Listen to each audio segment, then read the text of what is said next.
After my emergency C-section, I wrote, "I can't move. Please help with the baby." No one replied. The next morning, my sister uploaded beach photos, grateful for family. A month later, alone with the child, my screen lit up, 82 missed calls, and a text from Dad, "Send $6,000 today." I kissed my baby's head and replied. The nurse had just left the room. It was almost 3 a.m., the fluorescent lights buzzed overhead, and the only sound was my daughter's soft breathing in the bassinet next to me. I had just been wheeled out of the OR hours earlier after an emergency C-section. They had to put me under completely. I remember waking up confused, in pain, and terrified because I hadn't heard her cry yet. Turned out she was okay. Tiny but strong. I couldn't move from the waist down. My body was heavy, my mouth dry, and there was this sharp, radiating pain in my lower belly every time I tried to shift. I reached for my phone and typed out what felt like a lifeline. "I can't move. Please help with the baby." I sent it to the family group chat. My mom, dad, sister, brother. All of them lived within a 30-minute drive. Some even closer. No one replied. I stared at the screen, waiting for the little typing dots to appear. Nothing. Not a single message. Not even a seen checkmark. I must have dozed off for a bit, and when I woke up again, the morning light was pushing in through the hospital blinds. I tapped my phone again. Still nothing. Until a few minutes later, a notification popped up. My sister had just uploaded new photos to her Instagram story. I clicked on it almost reflexively. It was her. In a two-piece at some beach resort, cocktail in hand, flashing a perfect smile. The caption, "Grateful for family." I didn't cry. I just stared at the screen in a kind of stillness I didn't know I was capable of. It wasn't just that she was away. It was that she chose to be, while I lay there barely able to move, feeding my baby with the help of a rotating crew of exhausted nurses. There was no father waiting outside the room. I hadn't heard from him since I was 3 months pregnant. We had been shopping for cribs when I told him I'd heard the heartbeat. He looked pale and left to get a bottle of water. That was the last time I saw him. The only person who showed up that day was my friend Zoe. She wasn't even in the group chat. He just knew. She brought snacks I couldn't eat, flowers I couldn't smell, and most importantly, she held my daughter for the first time when I couldn't. After 4 days, they discharged me. Zoe helped me get dressed, packed my bag, and pushed the wheelchair out to her car. My mom never showed. My dad texted congrats once. My brother didn't say a word. None of them came to see their granddaughter. I went back to my tiny rented apartment. 1 bedroom, barely enough space to walk around the crib. But at least it was mine. I propped myself up with pillows, cradled my daughter, and tried not to think about the things I didn't have. A month passed. The pain dulled, but I was still healing. I was breastfeeding, up every 2 hours and doing it all alone. Then one night my phone buzzed violently on the nightstand. The screen was lit up. 82 missed calls. Most were from my dad. Then a message popped up. "Send $6,000 today." That was it. No punctuation. No hello. Just that. My stomach sank. I read it again. Then I kissed my baby's head and replied. I replied with 4 words. For what, exactly? It didn't take long. My dad called again. I didn't pick up. Then another text came in. "Your brother's kitchen flooded. We need to redo the floors, plumbing, everything. Your mom says you've been saving up. We'll pay you back." I stared at it, trying to decide if I was more angry or more stunned. I had told my mom once, just once, that I was trying to save what little I could from the disability checks and leftover PTO money. Just enough for emergencies or formula if I couldn't breastfeed anymore. I replied, "You didn't even come to see her." No answer. Not a single message back. But I could see he'd read it. The next day, Zoe dropped by with groceries. She didn't ask why I looked so done. She just looked around and said, "Want me to hold her while you shower?" Afterward, I told her everything. The texts, the calls, the $6,000, the fact that no one, not a single one of them, had seen my daughter. She didn't try to calm me down. She didn't say it was just stress or hormones or that maybe they were just bad at emotional stuff. She just shook her head. "They don't deserve either of you." It was about a week later when my mom showed up unannounced. She knocked like she had a right to. Zoe was over again, folding baby clothes while I tried to soothe the baby who had started teething early. When I opened the door, my mom walked in like she lived there.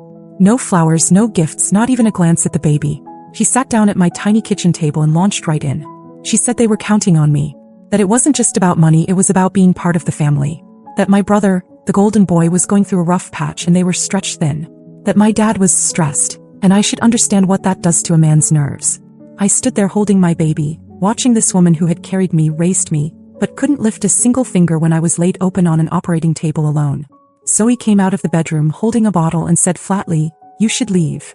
My mom looked shocked, like she hadn't even noticed Zoe was here. She got up and said she didn't expect me to turn against my own blood. And then, as if that wasn't enough, she added, "Your brother says you've changed. That you're not acting like family anymore. That broke something.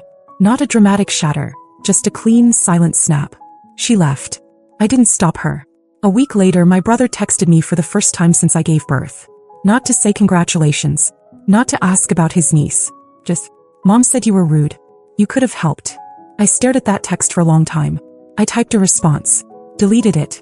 Typed another. Deleted that too. In the end, I said nothing. Instead, I opened my notes app, made a list of people who'd shown up when it mattered, and it had one name on it. Zoe. Then I started a new list. People I need to cut off. Guess who was on top? I didn't tell anyone.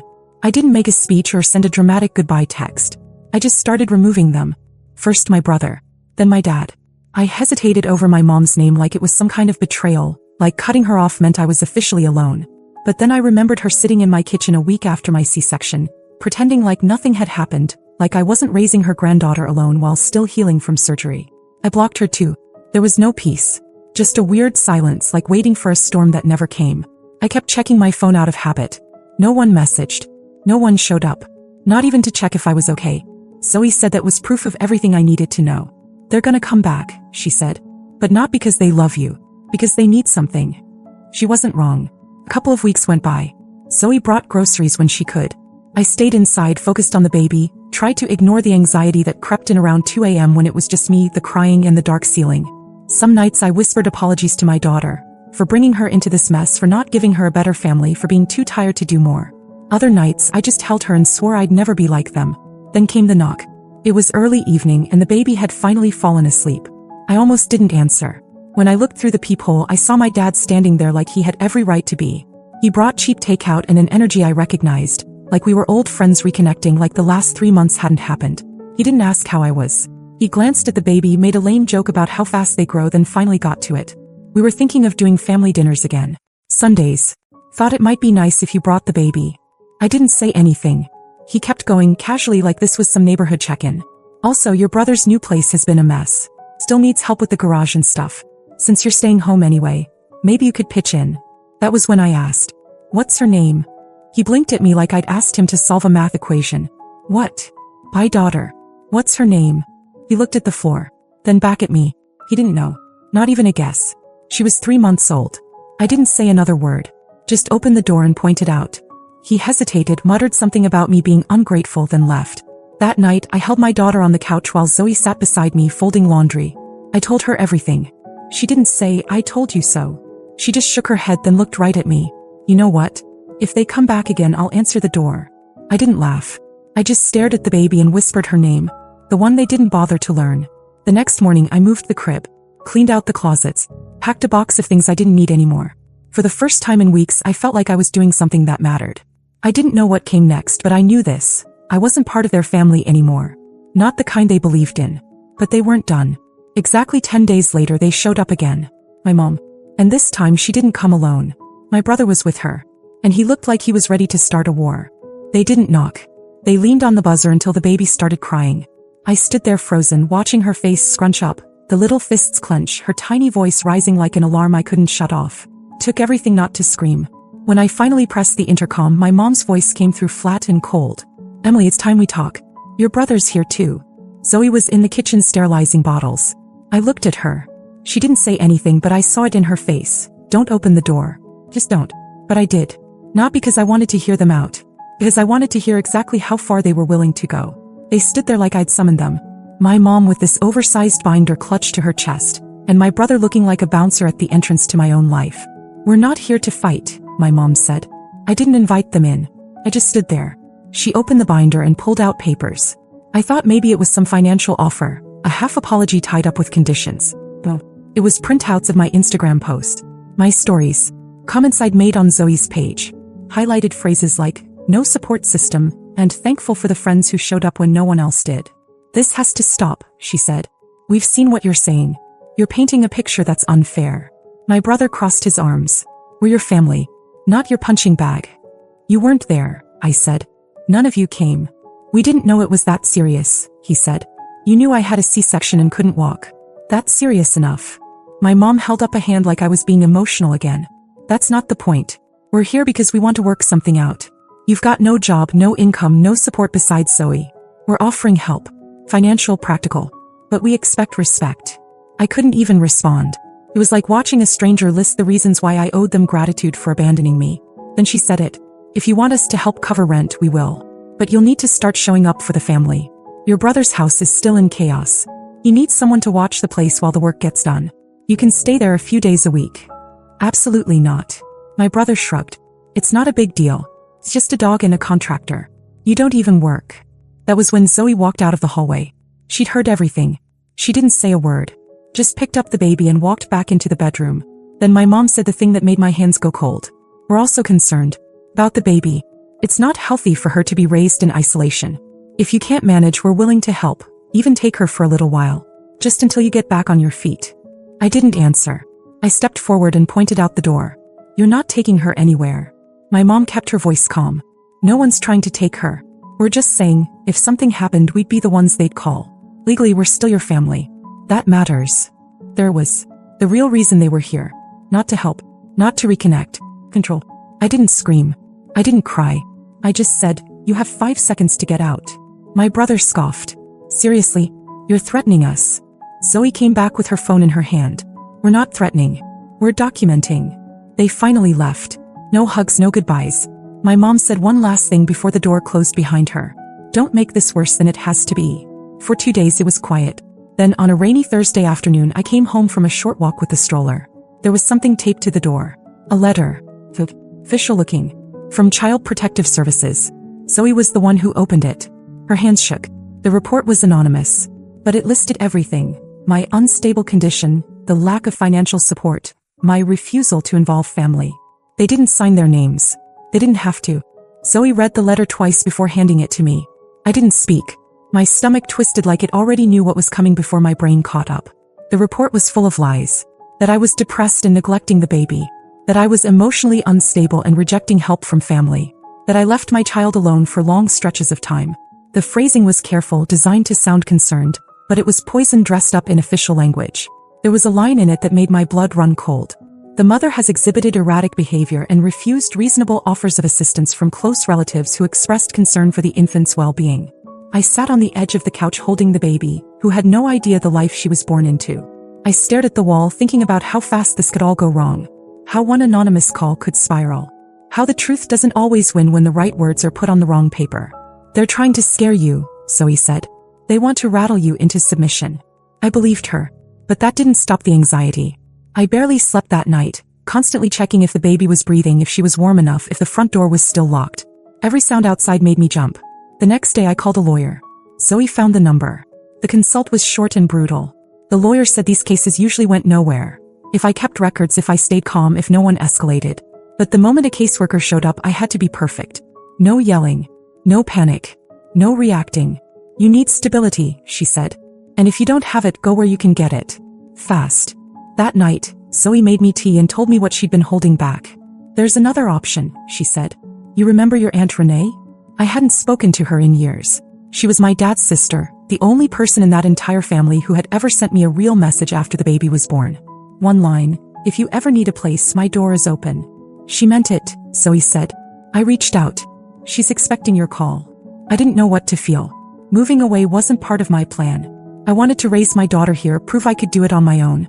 But what was I proving, and to who? To people who were actively trying to ruin me? The next morning I packed.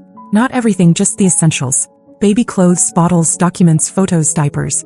Zoe helped tape the boxes. Neither of us spoke much. Every few minutes she'd stop and say, "You're doing the right thing," like she was trying to convince both of us. I called my aunt that night. She answered on the second ring. Her voice was calm. She didn't ask questions. Just said, "Come as soon as you can. You and the baby. We have space." I cried after I hung up. I didn't want to. I'd held it together for months. But this, someone actually wanting us, that cracked something open. I didn't tell anyone in my family. Not a word. Zoe took 2 days off work and drove us there herself. 4 hours straight. She didn't let me touch the wheel once. The baby slept most of the ride. When we pulled into Aunt Renee's driveway, I didn't expect to cry again. But then I saw her standing there on the porch, arms already out, and I felt something I hadn't in months. Safe. She hugged me, kissed the baby's head, and didn't ask anything about the drama. Just said, "You're here. That's what matters." Inside, her husband had already set up a crib. That night, after the baby was down, I sat on their back porch with a blanket and tea, listening to the quiet. No intercom buzzes. No knocks. No tension pressing on my chest.